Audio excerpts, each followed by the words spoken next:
red flags. Ito mga kapatid, mga dapat natin tandaan. Ayan, para hindi po tayo mabiktima ng kahit mang anong klaseng scam online. Okay, ano po ang mga babantayan? Ano yung mga red flags na yan? Red flags, dapat nating tandaan, number one na red flag. Number one na red flag is once yung mga kausap nyo ay nanghihingi agad ng pera sa inyong mabilisan. So, yan yung mga talagang mag-isip-isip ka, bakit nagmamadali to? Like, kung selling man, buying and selling, bakit binamadali ka na cash on delivery or bayaran mo na siya agad as soon as yung mga ganyan. So, ganyan sa buying and selling. Ngayon, sa love, pagka nakuha na yung loob mo, biglang humingi ng pera, still, it's a red flag. So, sa mga investment scam, employment scam, bakit ka magbabayad ng processing kung ikaw ang employment? So, the moment these people na mga kausap nyo, kung saan man dako ng messaging app kayo, kinontak niya mga yan, whether emails or whatever, mag-isip-isip kayo kasi dapat hindi nanghihingi ng pera. Kanina nabanggit mo, Miss Cheryl, yung ibang nabiktima ng mga online lending. Tapos nagre-result din na napapasok dun sa mga kung ano-anong utang. Okay, ang online lending kasi, ito yung mga lending apps na madaling nagpapahiram ng pera. Walang collateral eh.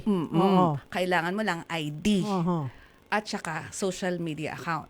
So pag meron ka nito, fast approval within minutes or within the day, ibibigay nila sa'yo. Ang hindi alam ng mga kababayan natin dito, kaya sila nagiging biktima, is because pag magsa-start ka na mag-create ng account para makuha mo yung nilo-loan mo. Yes, yung loan mo, yung amount na nilo-loan mo.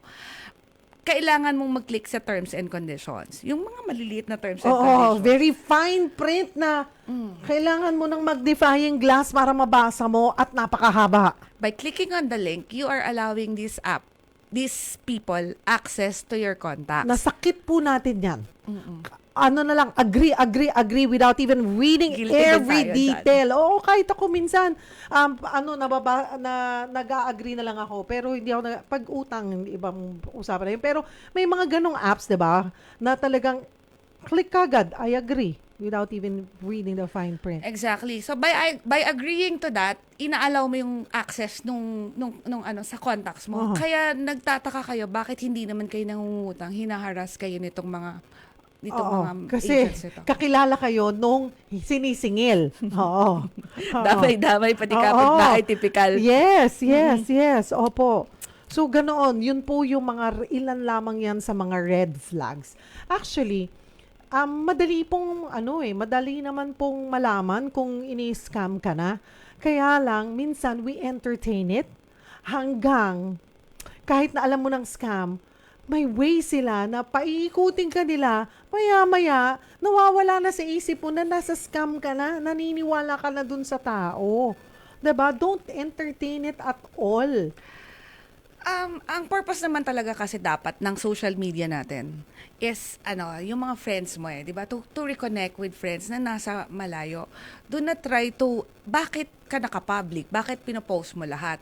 At bakit gustong-gusto mo mag-accept ng friend request. For what reason? Hindi nyo alam, yung mga ina-accept nyo, sila na rin ang magbibiktima sa inyo in the future. Nakikita nyo po sa ating screen and we will post that sa FB page ko po, sa Cheryl Cosim and also of course sa Radio 5, PNP Anti-Cybercrime Group. Ang kanila pong website ay acg.pnp.gov.ph/main.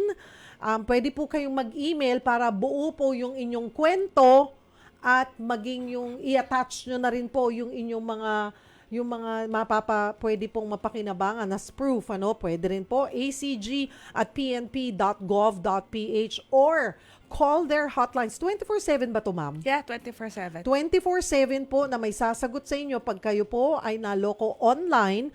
It's